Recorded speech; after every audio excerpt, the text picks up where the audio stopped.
نحمدہ ونصلی علی رسولہ الکریم اما بعد فاعوذ باللہ من الشیطان الرجیم بسم اللہ الرحمن الرحیم لا اقسم بیوم القیامہ ولا اقسم بالنفس اللوامہ ایحسب الانسان ان لن نجمع عظامہ بلا قادرین علی ان نسوی بنانہ۔ صدق اللہ العظیم۔ 29ویں پارہ کی سورہ قیامہ میں سے چند آیات تلاوت فرمائی ہے۔ اللہ تبارک و تعالیٰ سے دعا ہے کہ عمل کرنے کی توفیق عطا فرمائے۔ آپ لوگوں کا شکریہ کہ آپ لوگ مجھے سنتے ہیں، لائک کرتے ہیں اور اپنی قیمتی آراء سے بھی وقتاً فوقتاً مجھے آگاہ کرتے رہتے ہیں۔ قیامت قاموس میں اس کے مطلب یہ ہیں، قاموس یعنی عربک ڈکشنری، اس کے مطلب یہ ہیں کہ موت کے بعد اٹھنے والا دن، یعنی موت کے بعد جب انسان کو اٹھایا جائے گا، جب قبروں سے وَإِذَا الْقُبُورُ بُعْثِرَتْ، جب قبروں میں سے انسان کو اٹھایا جائے گا، اس دن کو قیامت کہتے ہیں۔ قیامت کے بارے میں اور بھی بہت سارے الفاظ قرآن مجید میں استعمال ہوئے ہیں، جیسے القاریہ، نبأ العظیم، یوم الفصل، طامہ، غاشیہ وغیرہ وغیرہ، بہت سارے الفاظ استعمال ہوئے ہیں۔ مسند احمد میں حدیث ہے کہ رسول اللہ صلی اللہ علیہ وآلہ وسلم نے فرمایا کہ جس نے قیامت کو اپنی آنکھوں سے دیکھنا ہو وہ سورۃ التکویر، سورہ انفطار اور سورۃ الانشقاق اس کی تلاوت کر لے۔ یہ تینوں صورتیں تیسرے پارے میں ہیں۔ اذا الشمس کورت، ایک صورت یہاں سے شروع ہوتی ہے، اس کے ساتھ ہی دوسری صورت ہے سورہ انفطار جو اذا السماء انفطرت، یہاں سے شروع ہوتی ہے۔ تیسری انشقاق ہے اذا السماء انشقت، وہ صورت یہاں سے شروع ہوتی ہے۔ تو اس میں تفصیلاً ذکر ہے قیامت کے بارے میں، بہت ساری آیات ہیں۔ یہاں پہ میں نے جو قیامت کا ذکر کیا ہے وہ اس حوالے سے کیا ہے کہ یہ ہمارے ایمان کا حصہ ہے۔ قیامت پہ ایمان ہمارے ایمان کا حصہ ہے۔ ہمارا ایمان تب تک مکمل نہیں جب تک کہ ہم قیامت کو مان نہیں لیتے۔ مختلف قسم کے سوالات بھی کیے گئے ہیں، قرآن مجید نے ان کو نقل بھی کیا ہے قیامت کے بارے میں، جو منکرین قیامت نے کیے ہیں۔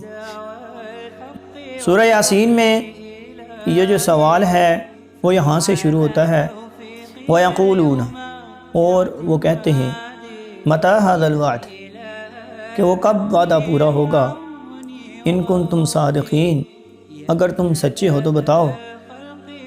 تو اللہ پاک کا پھر آگے جواب یہاں سے شروع ہوتا ہے، مَا يَنظُرُونَ إِلَّا صَيْحَةً وَاحِدَةً تَأْخُذُهُمْ وَهُمْ يَخِصِّمُونَ، صرف ایک سخت چیخ کا انتظار کر رہے ہیں جو انہیں آ پکڑے گی کہ وہ باہم آپس میں جھگڑ رہے ہوں گے۔ فَلَا يَسْتَطِيعُونَ تَوْصِيَةً وَلَا إِلَىٰ أَهْلِهِمْ يَرْجِعُونَ، اس وقت نہ تو یہ وصیت کر سکیں گے اور نہ اپنے گھر والوں میں لوٹ کے جا سکیں گے۔ وَنُفِخَ فِي الصُّورِ فَإِذَا هُم مِّنَ الْأَجْدَاثِ إِلَىٰ رَبِّهِمْ يَنْسِلُونَ، سور کے پھونکے جاتے ہی سب کے سب اپنی قبروں سے اپنے پروردگار کی طرف تیز تیز چلنے لگیں گے۔ قَالُوا يَا وَيْلَنَا مَنْ بَعَثَنَا مِنْ مَرْقَدِنَا، وہ کہیں گے یا ویلنا، یا لیتا، اس میں کاش کے بھی جو یا ہے نا، یا ویلنا یا لیتا، اس میں تھوڑی سی حسرت کے معنی بھی پائے جاتے ہیں۔ تو اتنا سخت دن ہوگا کہ ان کو حسرت بھی ہوگی کہ ہم ادھر تو آرام سے تھے، حالانکہ وہاں پہ یہاں اس میں بہت سی تفاسیر ہیں، وہاں پہ قبروں میں ان کو جو عذاب ہو رہا ہوگا یا ان کے ساتھ جو معاملات ہوں گے، وہ جب اس قیامت کی ہولناکی کو دیکھیں گے، اس دن کی سختی کو دیکھیں گے تو کہیں گے یا ویلنا من بعثنا من مرقدنا، کہ کس نے ہمیں اپنی قبروں سے اپنے گھروں سے اٹھا دیا۔ ھذا ما وعد الرحمن، یہ رحمان کا وعدہ ہے، وصدق المرسلون، اور پیغمبروں نے سچ کہا تھا۔ ان كانت الا صيحة واحدة فاذا هم جميعا لدينا محضرون، یہ ایک چیخ ہوگی کہ جس کے بعد وہ سب کے سب لا حاضر کر دیے جائیں گے۔ فَالْيَوْمَ لَا تُظْلَمُ نَفْسٌ شَيْئًا وَلَا تُجْزَوْنَ إِلَّا مَا كُنْتُمْ تَعْمَلُونَ۔ اس دن نہ تو کسی پہ ظلم کیا جائے گا اور تمہیں نہیں بدلہ دیا جائے گا مگر صرف انہی کاموں کا جو تم کرتے تھے۔ یہ سورہ یاسین میں چند آیات اللہ تعالیٰ نے قیامت کے بارے میں جو ہے منکرین قیامت کے جواب میں عرض کی ہیں۔ یہ آگے یہ موضوع چلتا جا رہا ہے، آگے جا کے پھر آئے گا هذه جہنم التي كنتم توعدون اصلوها اليوم بما كنتم تکفرون اليوم نختم على افواههم وتكلمنا ايديهم، یعنی آج ان کے منہوں پہ مہریں لگ جائیں گی، ان کے منہ بند کر دیے جائیں گے۔ وتكلمنا ايديهم، اور ان کے ہاتھ اور پاؤں، وتشهد ارجلهم، ان کے ہاتھ اور پاؤں گواہی دیں گے، بولیں گے وہ اس دن، بما كانوا يكسبون، جو انہوں نے کمایا ہے۔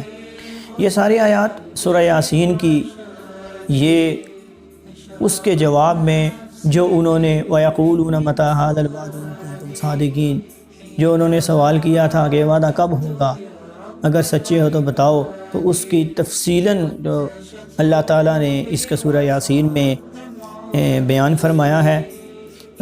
ہمیں کرنا تو یہ چاہیے کہ جب بھی ہم قرآن مجید کی تلاوت فرمائیں، ہمیں جو بھی تلاوت فرمائیں اس کا ترجمہ پڑھنا چاہیے۔ بے شک آپ اگر زیادہ تلاوت کرتے ہیں تو اس کو تھوڑا کم کر لیں، اب اس وقت میں سے تھوڑا سا وقت اپنے ترجمے کے لیے جو ہے، زیادہ نہیں اگر پڑھ سکتے تو 3 آیات 4 آیات 6 آیات جتنی آپ کو حسب توفیق ہے آپ پڑھ سکتے ہیں، اتنی کو کم از کم ترجمے کے ساتھ پڑھیں، تاکہ ہمیں پتہ چلے کہ اللہ تبارک و تعالی ہمیں جو پیغام دے رہے ہیں وہ کیا ہے، آخر اس پیغام پہ ہم نے جو عمل کرنا ہے وہ کیسے کرنا ہے، اللہ پاک کیا فرما رہے ہیں۔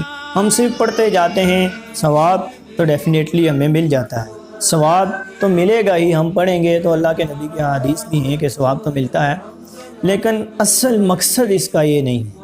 اصل مقصد قرآن سے ثواب حاصل کرنا نہیں ہے، اصل مقصد اس کو سمجھنا اور اس کے بعد اس پہ عمل کرنا ہے۔